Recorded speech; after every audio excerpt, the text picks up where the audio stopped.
જિગીશા પટેલ અને બન્ની ગજેરા વચ્ચે વાતચીત થતી હોય એવો એક કથિત ઓડિયો વાયરલ થયો હતો, જેને લઈને સામાજિક આગેવાન પરસોત્તમ પીપળિયાની પ્રતિક્રિયા સામે આવી છે। શું છે સમગ્ર વિગત જાણીએ અહેવાલમાં। જય હિન્દ। BSI ટીવી ન્યૂઝ પર આપની સાથે હું છું નિધિ ગઢવી। જે રીતે જિગીશા પટેલ અને બન્ની ગજેરા વાતચીત કરતા હોય તેવો એક ઓડિયો વાયરલ થયો છે, તો હવે તેને લઈને સામાજિક અગ્રણી પરસોત્તમ પીપળિયાએ પ્રતિક્રિયા આપી છે। સાંભળીએ શું કહી રહ્યા છે પરસોત્તમ પીપળિયા। જે કાલે રાત્રેથી ઓડિયો ક્લિપ વાયરલ થઈ રહી છે, તે ઓડિયો ક્લિપને જોતા આ બાબત માત્ર ને માત્ર નરેશભાઈના નામને વિપરીત અસર થાય તે રીતે ઉછાળવા માટે ઊભી કરવામાં આવેલ હોય તેવું લાગે છે। જિગીશાબેન પટેલ અને બન્ની ગજેરા વચ્ચે જે વાતચીત થઈ છે તે જો સાચી હોય તો આ એક બ્લેકમેલિંગ કરતો ઓડિયો એ આ બંનેના ચરિત્રને ખુલ્લું પાડે છે।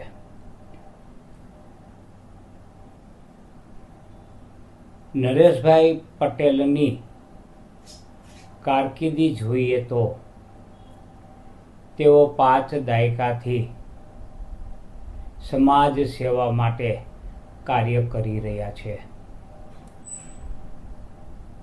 ખોડલધામ સ્થાપના થઈ તે પહેલાંથી તેઓની 30 વર્ષની સામાજિક કારકિર્દી જાહેર જીવનમાં કામગીરી કરીને તેઓએ ખૂબ જ મોટી રકમના દાન આપીને અને સમાજના જ્ઞાતિના ભેદભાવ વગર તમામ વર્ગને મેડિકલ સહિત અનેક સહાયો આપી છે, તે જગજાહેર છે। નરેશભાઈ પટેલનું ચરિત્ર આટલા વર્ષમાં ક્યારેય પણ કોઈ પણ પ્રકારે ક્યારેય કોઈએ તેમની વિશે વાત કરી હોય તેવો પણ એક પણ દાખલો 50 વર્ષમાં નથી।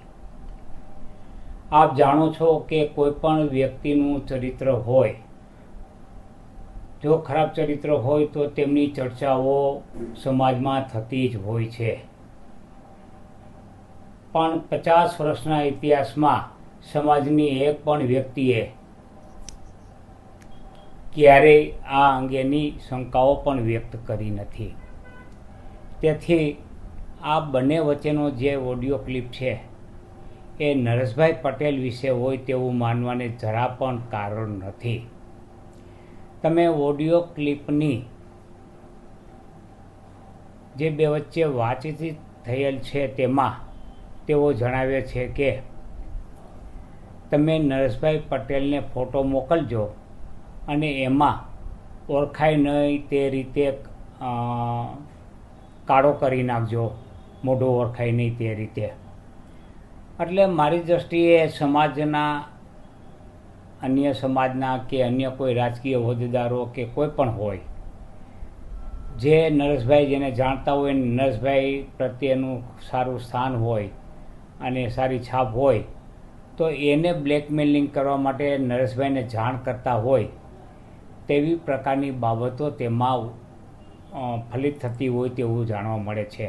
તમે ઓડિયો ક્લિપમાં નરેશભાઈ પટેલના કોઈ બાબતે છે તેવું નથી, માત્ર ને માત્ર જે નરેશભાઈ પટેલને સીડી મોકલવાની વાત છે, એ સીડીમાં એમ જણાવે છે કે જે છોકરી છે એના મોઢા ઉપર કાળું કરી નાખજો એટલે ઓળખાય નહીં। જો નરેશભાઈ ઓળખતા જ હોય તો મોઢું કાળું કરવાની ક્યાં જરૂર છે? એટલે એને એમ પણ કીધું કે અન્યથા નરેશભાઈ તેમને બોલાવીને સમાધાન કરાવી લેશે અથવા તેમને સમજાવી દેશે। ત્યારે નરેશભાઈ સાથે એ છોકરીને શા માટે જોડી શકાય? એટલે આ મારી દ્રષ્ટિએ આ સીડીના આ તથ્યને જોવું જોઈએ. એટલે આ નરેશભાઈ સાથેની સીડી છે એવું માનવાને કોઈ કારણ નથી. એ અશક્ય બાબત છે, કોઈ દી હોઈ શકે નહીં. આ બાબતને નરેશભાઈ સાથે જોડી શકાય નહીં. 100% નરેશભાઈને બદનામ કરવાનું ષડયંત્ર છે. કારણ કે ખોડલધામ થયા પછી, ખોડલધામની સ્થાપના થયા પછી આખો સમાજ એક થયો છે અને સમાજ ઉપર નરેશભાઈનું પ્રભુત્વ છે એટલું જ નથી, નરેશભાઈનો અને ખોડલધામ સમાજનો ખૂબ જ મોટો ફોલોઅર્સ યુવા વર્ગ છે. એટલે સ્વાભાવિક છે કે રાજકીય પક્ષો આનો ગેઇન મેળવવા માટે નરેશભાઈનું કદ વેતરવા માંગતા હોય. પરસોત્તમ પીપળિયા આ બાબતને નરેશ પટેલની છબી ખડાવવાનું કાવતરું ગણાવી રહ્યા છે. તો આગળ શું થાય છે એ જોવું રહ્યું. તમે મારી YouTube ચેનલને સબસ્ક્રાઇબ કરવાનું અને અમને Facebook અને Instagram પર ફોલો કરવાનું ભૂલશો નહીં. બાકી અવનવી અપડેટ્સ માટે આપ જોતા રહો BSI TV ન્યૂઝ. નમસ્કાર.